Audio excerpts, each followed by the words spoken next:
Cold is more than a temperature. It's a memory you can feel in your bones. After my mother died, the farmhouse was colder than the winter outside.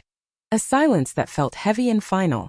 But the silence held a single breath, waiting for me, hidden beneath the dust of the floorboards in the smallest of machines. Our narrator, AVA 30s, a high-strung architect, returns to the dilapidated rural home of her recently deceased mother, Helen, with whom she had a strained, emotionally distant relationship.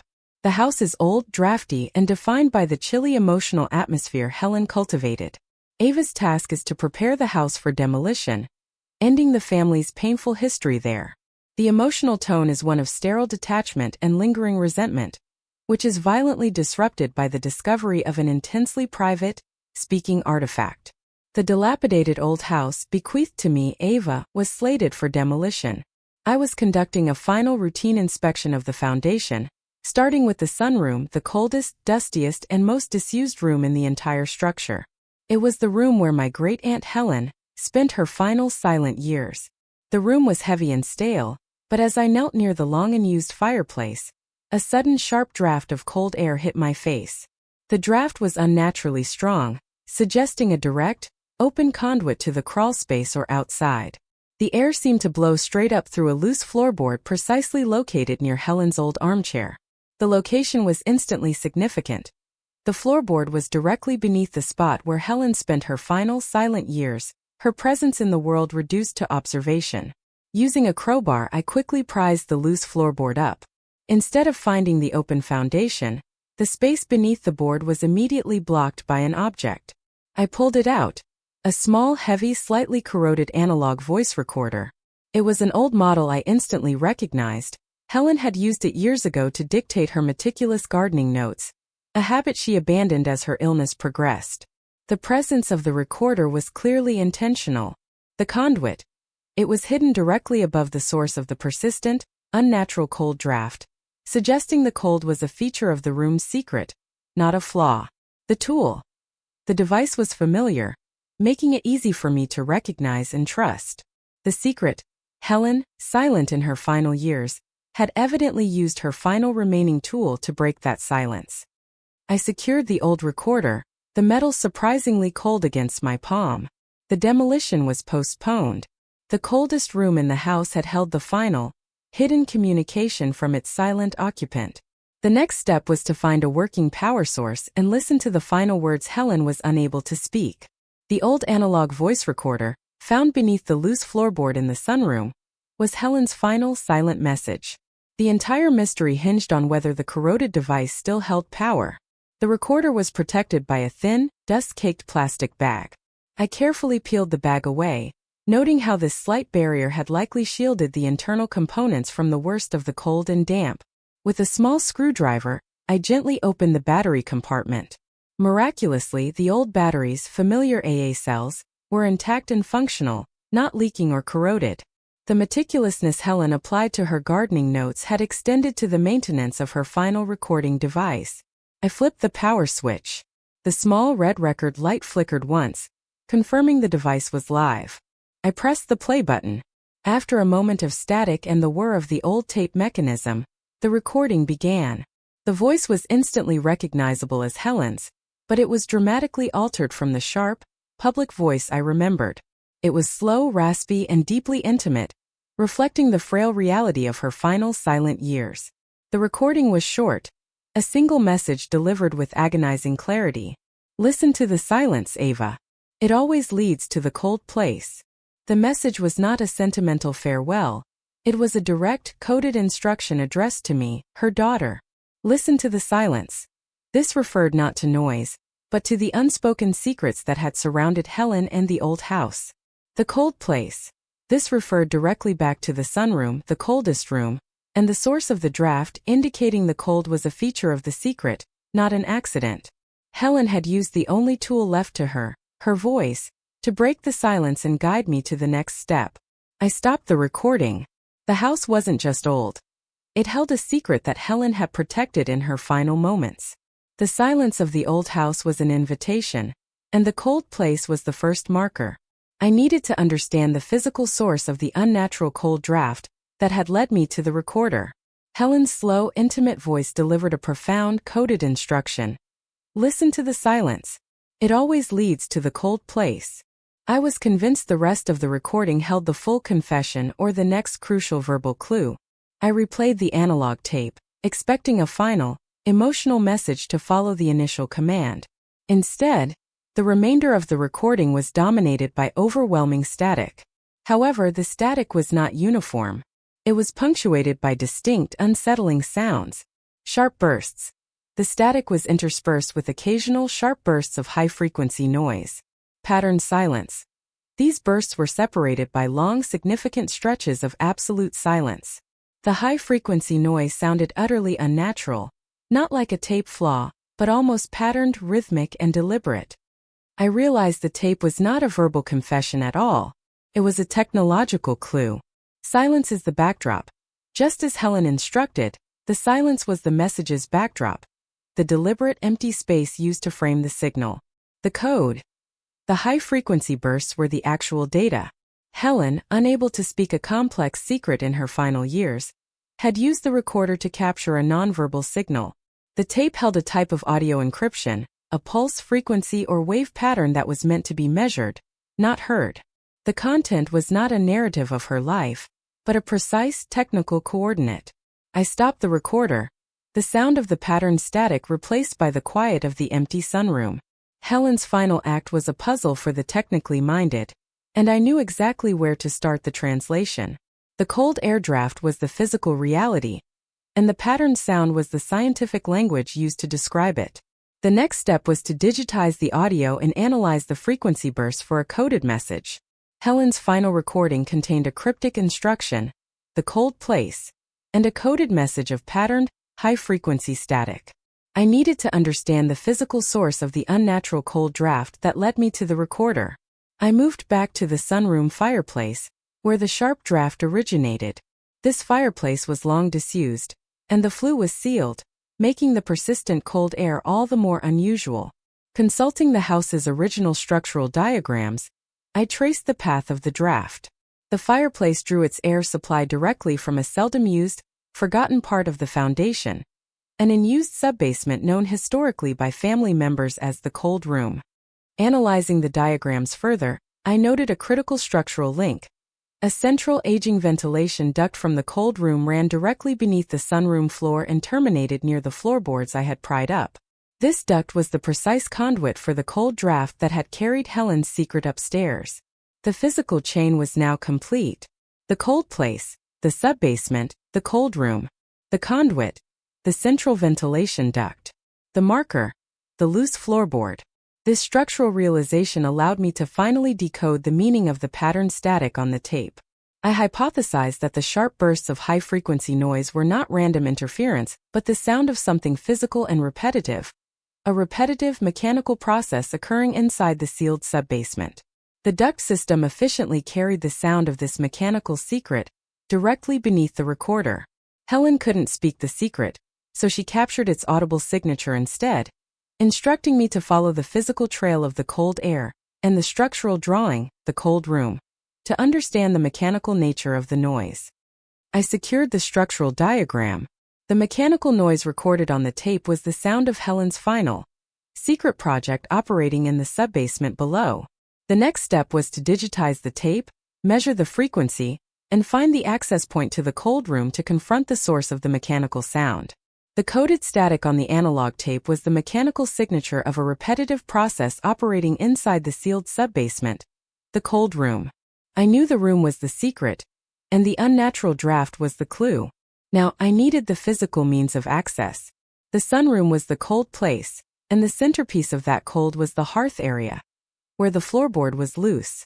I searched the area again, this time looking for anything small and easily concealed, a hidden key or access device.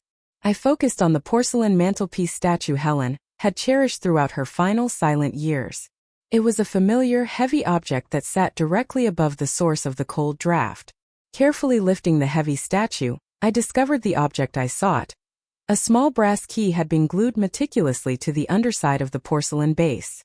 The glue was old but strong, ensuring the key would remain hidden until the statue was deliberately moved. The key was clearly meant to open a sturdy lock, confirming my suspicion.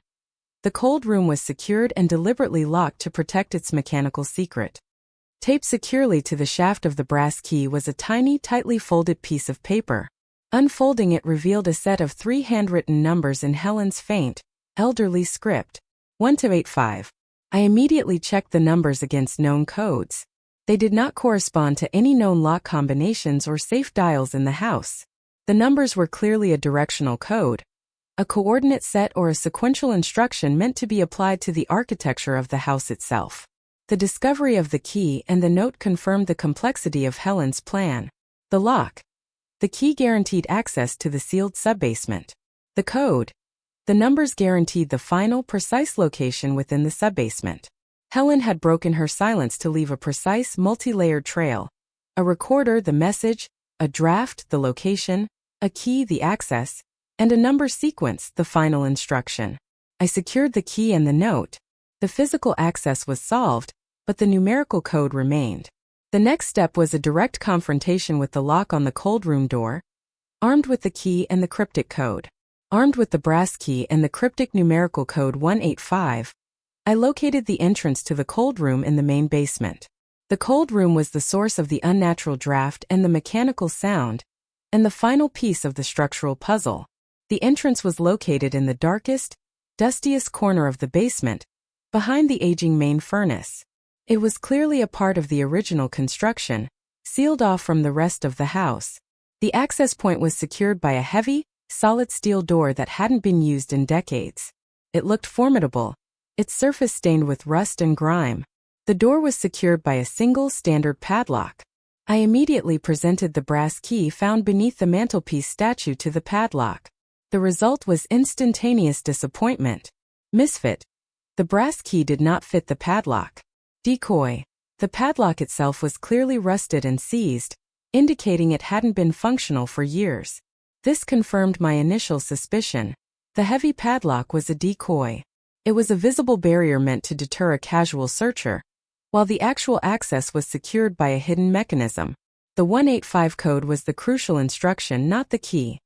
The numbers 185 had to refer to the architecture of the door itself, pointing toward a hidden switch or release mechanism. The door was the final barrier. The mechanical sound was continuing just beyond the thick steel. I realized the numbers were unlikely to be a safe combination, given the absence of a dial. They had to be a directional or sequential code, based on physical features around the entrance. Helen's methodical nature suggested the code was simple and derived from common, measurable aspects of the immediate environment. The key's misfit and the seized lock confirmed that the focus needed to shift from the visible barrier to a hidden switch or release mechanism. I secured the decoy padlock. Helen hadn't left a key. She had left a sequence. The numbers 185 were the final instruction needed to bypass the steel door. The next step was to use the code to search the physical environment surrounding the door for a hidden lever or sequence. The heavy steel door to the cold room was locked by a seized decoy padlock. The real key was the numerical code 185 left by Helen. I knew the numbers referred to a hidden, sequential switch embedded in the architecture surrounding the door. I systematically measured the height and width of the steel door and its heavy frame, looking for anything that corresponded to the numbers 1, 8, and 5. I quickly located the target, 3 unusual mismatched screws holding the door frame in place. Unlike the standard screws, these 3 were of different materials and sizes, intentionally positioned to stand out upon close inspection. The numbers 185 corresponded precisely to the measured position of these screws, along the vertical and horizontal axes of the frame. The numbers were not a combination but a sequential pressure code. Realizing the code was sequential, I began applying pressure to the screws in the exact order Helen prescribed. 1, then 8, then 5. As I pressed the final screw 5, a faint internal pressure plate clicked, and the latch securing the steel door audibly released. The steel door, unused for decades, began to slowly creak open, revealing a dark, small room beyond. The moment the door cracked open, the continuous patterned static noise, the high-frequency bursts I had heard recorded on the analog tape, instantly and completely stopped. This confirmed the final, crucial hypothesis. The secret revealed. The static was not electromagnetic interference or tape damage. It was the audible signature of a hidden mechanical device running continuously inside the sealed subbasement. The stop switch, the pressure sequence 185, had not only unlocked the door, but had also activated a silent stop switch for the machine, preventing the device from being discovered while running. Helen had ensured the key to the secret was also the key to its temporary concealment. I stood in the doorway, the sound of silence ringing in my ears. The cold draft, the static, and the code had led to this moment. The mechanical sound had stopped, but the truth remained. The next step was to step inside the cold room and confront the device Helen had spent her final years hiding and protecting. The sequential pressure code 185 had silenced the mechanical static and released the heavy steel door. I stepped across the threshold into the cold room, the final destination of Helen's coded trail. The air inside the subbasement was startlingly consistent with its name. It was freezing, dry, and immaculately clean, confirming the efficiency of the old ventilation system. There were no signs of typical storage, no boxes, no debris, and no dust. The room was not built for keeping inventory. It was built for preserving a secret.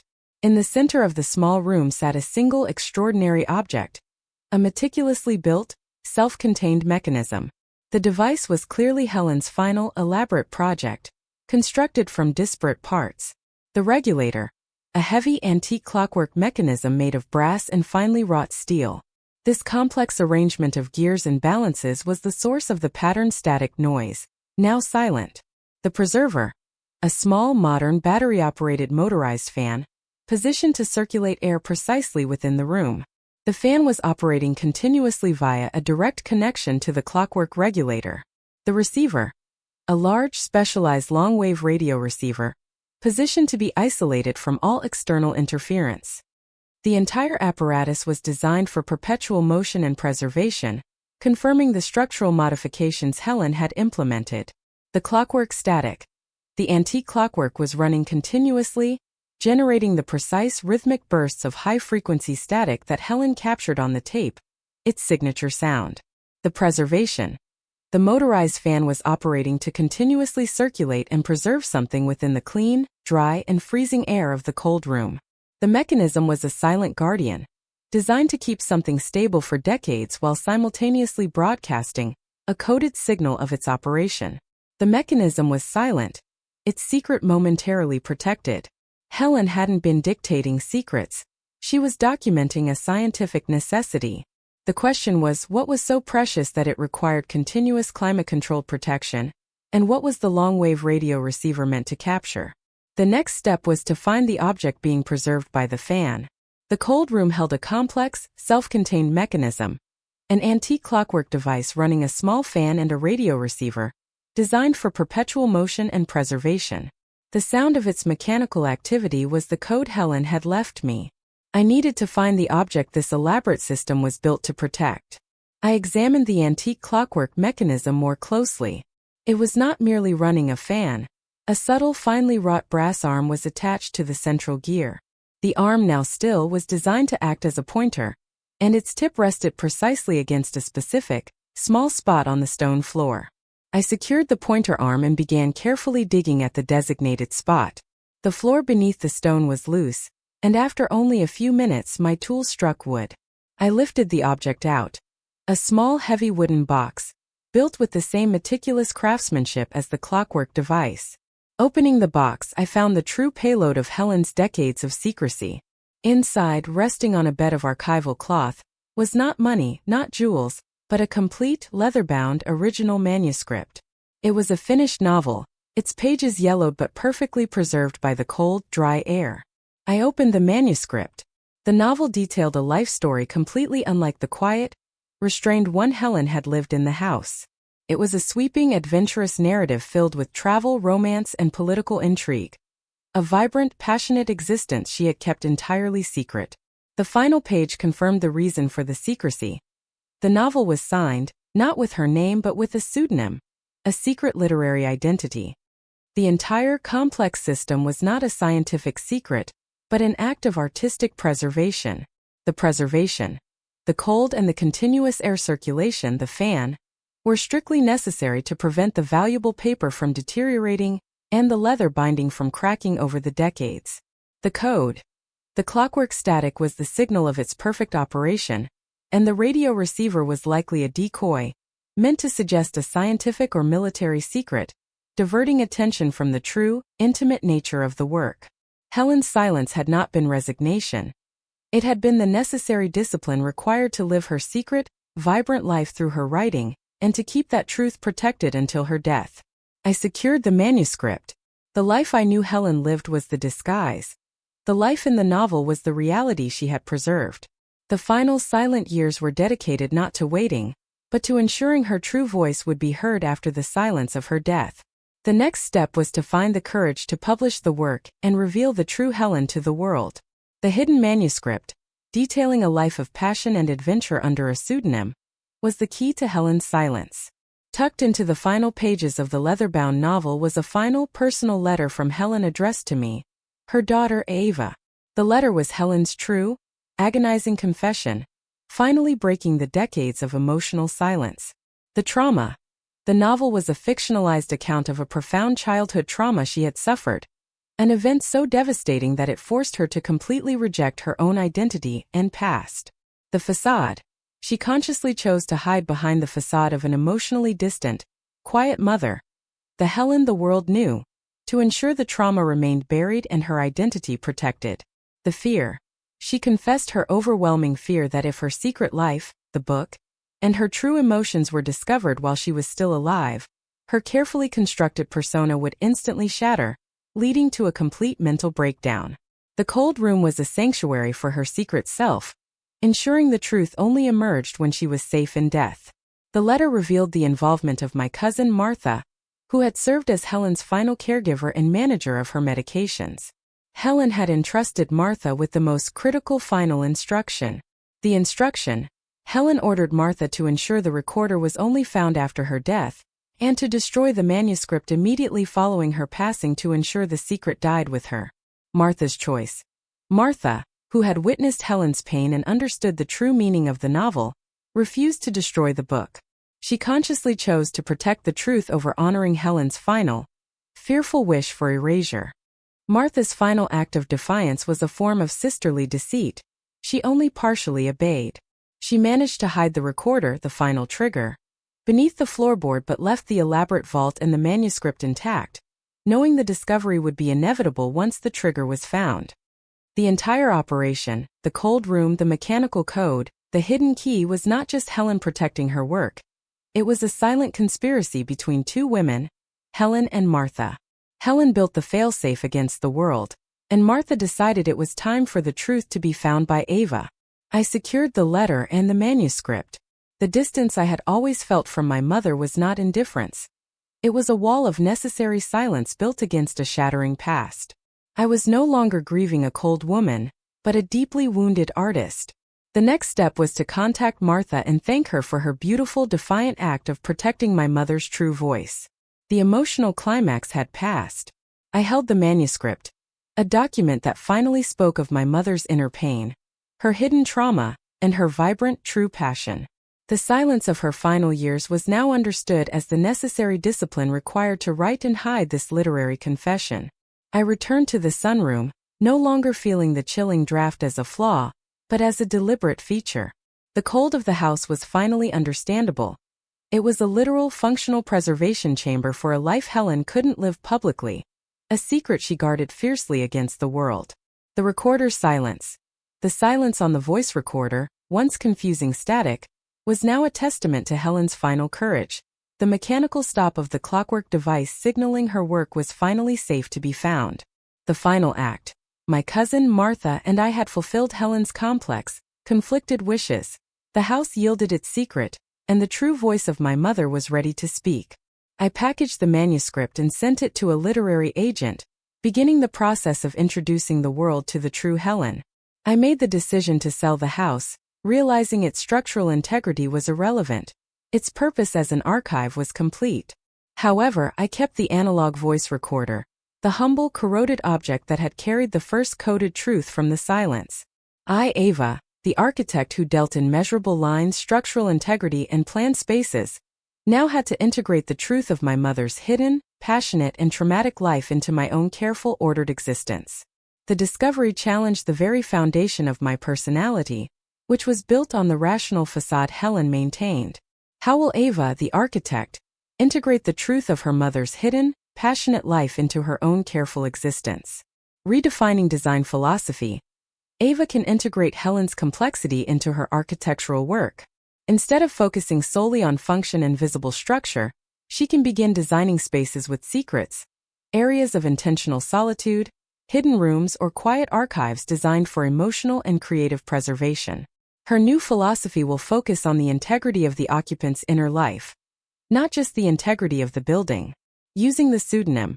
When the novel is published, Ava will become the custodian of her mother's pseudonym. She can use this secret identity as a catalyst for a side project, perhaps writing critical essays or fiction under the same name, allowing her to access and express her own passion and creativity that Helen's guardedness had suppressed. The cold room in practice. She can incorporate the concept of the cold room into her next large project. A highly preserved, climate-controlled archive within a building for a client's most valuable documents or personal histories. This act of creation transforms the trauma of the house into a functional, protective architectural homage. Accepting emotional complexity, Ava must deliberately move away from the emotional distance that defined her childhood. She can use the recorder's message, "Listen to the silence," to become a better, more empathetic listener in her professional and personal life, recognizing that the unspoken truth often holds the most structural significance. Funding artistic secrecy. Once the novel achieves success, Ava can use the intellectual property income to establish a discrete grant or foundation, perhaps named after the pseudonym, to financially support artists who need to pursue their work in absolute secrecy, artists who require their own metaphorical cold room to create without the pressure of the public eye. I held the recorder, the cool metal a comforting weight. I had sold the foundation, but I kept the voice. My life, once defined by blueprints, would now be defined by the unwritten chapters, the promise of a creative, passionate life finally understood. The demolition was postponed indefinitely. The true construction, my own new life, was just beginning. Did you enjoy the story? And from which city are you listening? Tell me in the comments. I always love hearing from you. If this story touched your heart, you can support me with a super thanks. Your support helps me continue creating more stories for you. 2 more beautiful life stories are on your screen right now. I hope you enjoy them too. There's so much more waiting for you on my channel. Don't forget to subscribe. See you in the next life story with love and respect.